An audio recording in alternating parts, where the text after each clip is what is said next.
Hello दोस्तों, zero lab में आपका एक बार फिर से स्वागत है। इलेक्ट्रिक सब मीटर को रिपेयर करना बड़ा ही आसान है। तो यहाँ पर इस वीडियो में हम इलेक्ट्रिक सब मीटर की रिपेयरिंग और वर्किंग जो है उसे एक्सपेरिमेंट के द्वारा समझने वाले हैं। मैं यहाँ पर सबसे पहले आपको इसके कनेक्शन समझाता हूँ। आप देखेंगे एसी मेंस के कनेक्शन इन पॉइंट्स के साथ किए जाते हैं और जो लोड है वो इन पॉइंट्स के साथ कनेक्ट होता है। अब जब लोड कनेक्ट कर देंगे तो इसमें कुछ एलईडी इंडिकेटर्स हैं, उनके द्वारा साथ ही आप देखेंगे ऊपर डिजिट्स हैं। ये जो डिजिट्स हैं इनके द्वारा आउटपुट पावर कितना कंज्यूम हो रहा है ये हमें यूनिट में रीडिंग मिल जाती है। तो यहाँ पर ये जो सब मीटर है, सबसे पहले मैं इसे आपको खोल कर दिखाऊंगा। यहाँ पर ये सब मीटर जो है, इसे खोलने के लिए आप देखेंगे कि कहीं भी बैक साइड में कोई स्क्रू नहीं लगा है। बस यहाँ पर साइड में आप देखेंगे ये सील लगी हुई है, साथ ही एक स्क्रू लगा है और इसी तरह का सील और एक स्क्रू इस साइड लगा है। तो इसे हमें खोलना होगा, तभी हम इस सब मीटर को खोल पाएंगे। तो सबसे पहले सील को हम कट कर देते हैं और इसके बाद हम स्क्रूज जो हैं उन्हें खोल देंगे। तो इस तरीके से मैंने सील कट कर दी है और ये स्क्रूज जो है इन्हें खोल दिया है। अब आप यहाँ पर देखेंगे इसका जो फ्रंट साइड का ट्रांसपेरेंट हाउसिंग है ये निकल आया है। यहाँ पर आप देखेंगे एक इंडिकेशन वाली सीट लगी है, इसमें 2 स्क्रू लगे हैं, इनको भी हमें अनस्क्रू करना होगा। यहाँ पर हम इन दोनों स्क्रूज को अनस्क्रू कर देते हैं, जिसके बाद ये जो इंडिकेशन वाली ये सीट है इसे भी आप अलग कर पाएंगे। अब मैं आगे आपको दिखाता हूँ। यहाँ पर आप देखेंगे इसमें आपको एक सर्किट बोर्ड साथ ही एक इलेक्ट्रॉनिक काउंटर मशीन जो है ये लगी हुई दिखाई देगी। यहाँ पर ये इलेक्ट्रॉनिक काउंटर मशीन जो है इसी सर्किट द्वारा ड्राइव की जाती है। अब यहाँ पर इसका जो सर्किट है इसको हम बाहर निकालते हैं और देखते हैं कि इसके बैक साइड में पार्ट्स जो हैं वो क्या क्या लगे हैं। तो ये जो सर्किट है इसे निकालने के लिए आप देखेंगे इस तरीके से हम धीरे से इसे बाहर निकाल देंगे। और यहाँ पर ये जो सर्किट है ये एक पीएफ ड्रॉपर पावर सप्लाई द्वारा ड्राइव होता है। यहाँ पर इसमें आप देखेंगे कि एक आईसी लगी है और इस आईसी पे जो सिग्नल है उसको भेजा जाता है। यहाँ पर नीचे आप देखेंगे एक कॉइल लगी है जो कि आउटपुट लोड जो है उसको सेंस करती है। और यहाँ पर जब लोड हमारा सेंस किया जाता है इस कॉइल के द्वारा, तो उसी के अकॉर्डिंग यहाँ पर इसमें लगा एमसीयू जो है लोड के अनुसार एक पल्स जो है वो जनरेट करता है। और वो पल्स जब जनरेट होती है तो इन वायर्स के द्वारा हमारा जो काउंटर मशीन है उसकी मोटर तक पहुँच जाता है और मोटर जो है मूव करती है, उसी के अनुसार डिजिट्स मूव करती हैं। यहाँ पर मैं आपको बताना चाहूँगा कि जो सर्किट है उसमें डायरेक्ट एसी मेंस के द्वारा पीएफ ड्रॉपर में सप्लाई जाती है, जिससे ये सर्किट जो है ये वर्क करता है। यहाँ पर आप देखेंगे इसकी कॉइल और जो काउंटर मशीन है इसमें स्क्रूज लगे हैं, इन्हें हमें अनस्क्रू करना होगा, जिसके बाद हम इन्हें निकाल पाएंगे। तो मैं जल्दी से इन्हें अनस्क्रू कर देता हूँ।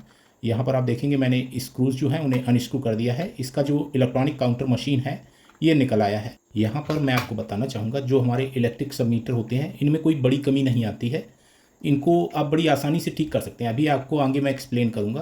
पहले मैं ये जो हमारा इलेक्ट्रॉनिक काउंटर मशीन है इसको खोल कर आपको दिखाता हूँ। यहाँ पर आप देखेंगे एक स्लिप लगी है, इसे हमें निकालना होगा, तभी इसके नीचे जो स्क्रू लगे हैं वो हमें पता चलेंगे कि कहाँ पर है। तो मैंने यहाँ पर कई जगह पे स्क्रू ड्राइवर लगा के देखा, इस जगह पे और एक साइड में इसके यहाँ पर स्क्रू जो है वो लगा हुआ है। इसे खोलने के लिए हमें ये दोनों स्क्रू जो हैं इन्हें अनस्क्रू करना होगा।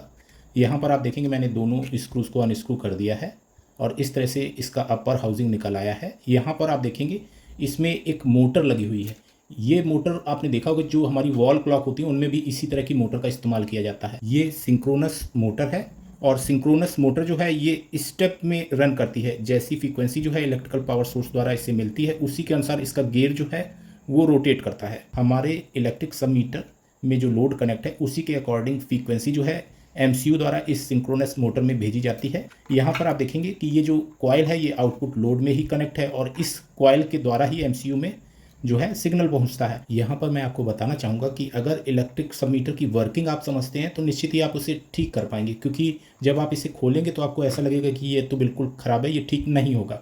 तो यहाँ पर वर्किंग समझने के लिए मैंने एसी मेंस की सप्लाई जो है उसे यहाँ पर इनपुट वाले वायर्स के साथ कनेक्ट कर दिया और यहाँ पर हमारा आउटपुट लोड कनेक्ट है। अच्छा, ये हमारे पास 200 वॉट का एक बल्ब है जिसे हमने कनेक्ट किया है और यहाँ पर इसकी सिंक्रोनस मोटर जो है इसका गियर जो है वो उसको मैं आपको मूवमेंट उसका दिखाता हूँ, जिससे आप एक्सपेरिमेंट के रूप में इसे जब देखेंगे तो आपको सारा कुछ बड़ी आसानी से समझ में आ जाएगा। यहाँ पर इसका पीएफ ड्रॉपर सर्किट है। पीएफ ड्रॉपर में हमारी एसी मेंस की डायरेक्ट सप्लाई पहुँच जाती है, जो इनपुट सप्लाई हमने जोड़ी है, जिसके बाद PF dropper 8 volt output DC बनाता है। ये पीएफ ड्रॉपर द्वारा बनाए गए 8 वोल्ट डीसी को यहाँ पर MCU के लिए 5 वोल्ट में कन्वर्ट किया जाता है। यहाँ पर एक जेनर डायोड लगा है जिसके द्वारा 5 वोल्ट में जब हमारा वोल्टेज कन्वर्ट हो जाता है तो MCU उस पर वर्क करता है। अच्छा, यहाँ पर आप देखेंगे कि इनपुट से आउटपुट में हमारा जो लोड है वो 200 वाट का कनेक्ट है, और एक ये कॉइल जो है, इस कॉइल द्वारा अब वो लोड सेंस किया जाएगा, जिससे हमारा MCU उसी के अकॉर्डिंग फ्रीक्वेंसी जनरेट करेगा जो कि सिंक्रोनस मोटर में जाएगी। तो चूंकि हमारा जो लोड है वो 200 वाट का बल्ब है, तो यहाँ पर काफ़ी देर में ही फ्रीक्वेंसी जो है वो जनरेट होगी। यहाँ पर सिंक्रोनस मोटर में जो गियर लगा है उसका मूवमेंट ऐसे तो हमको दिखाई नहीं देगा। यहाँ पर इसमें जब डायल गेज लगा होता है तो हमारा जो डायल गेज है इसमें भी अंदर काफ़ी सारे गियर्स होते हैं, जिसके बाद इसमें स्टेप बाय स्टेप ये नंबर्स जो हैं वो मूव करते हैं। उसको मैं आगे एक्सप्लेन करूँगा। यहाँ पर जो इसका गियर है उसका मूवमेंट हमें दिखाई दे, इसके लिए मैं यहाँ पर एक इंडिकेशन के लिए यहाँ पर डबल साइडेड टेप जो है इस तरह से कट करके लगा दूंगा।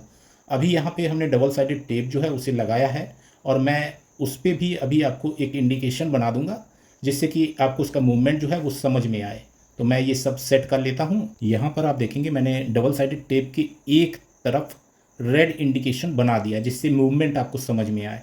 तो चलिए अब हम टेस्टिंग जो है वो करते हैं। यहाँ पर आप देखेंगे कि मैंने ये सिंक्रोनस मोटर इस तरह से इस डायरेक्शन में लगा के रखी है। आप डायरेक्शन देखना, यहाँ पर आपको बहुत बारीकी से इसका डायरेक्शन देखना है। मैंने जो इनपुट सप्लाई है वो दे दी है। लोड अभी हमारा 200 वाट है। मैं बल्ब को कवर कर देता हूँ क्योंकि हमें स्पष्ट नहीं दिखाई देगा। यहाँ पर मैंने इस तरह से बल्ब को कवर किया। आप देखेंगे ग्रीन इंडिकेटर भी ग्लो हो रहा है, जिससे ये पता चल रहा है कि इसके MCU में सप्लाई जा रही है। अच्छा, यहाँ पर रेड इंडिकेटर ब्लिंक कर रहा है। यहाँ पर सिंक्रोनस मोटर में जो मैंने डबल साइडेड टेप लगाया है उसमें इंडिकेशन का साइड आप गौर करेंगे, साथ ही आपको यहाँ पर सर्किट में रेड इंडिकेटर ब्लिंक होता हुआ दिखाई दे रहा है, उसको भी गौर करना है। उसकी फ्रीक्वेंसी के अनुसार ही यहाँ पर आउटपुट लोड को MCU द्वारा सेंस करके ये जो डबल साइडेड टेप जो कि गियर पे लगा है इसका मूवमेंट आप देख पाएंगे। यहाँ पर जितना कम लोड होगा उतनी ही देर में ये मूवमेंट होता है। यहाँ पर ये रेड इंडिकेटर आप देख पाएंगे ब्लिंक कर रहा है, और ये जो सिंक्रोनस मोटर है इसमें काफ़ी डिले में ही आप मूवमेंट देख पाएंगे क्योंकि यहाँ पर आउटपुट लोड बहुत ही कम है। अगर आउटपुट लोड ज़्यादा होता तो ये मूवमेंट आप जल्दी जल्दी देखते।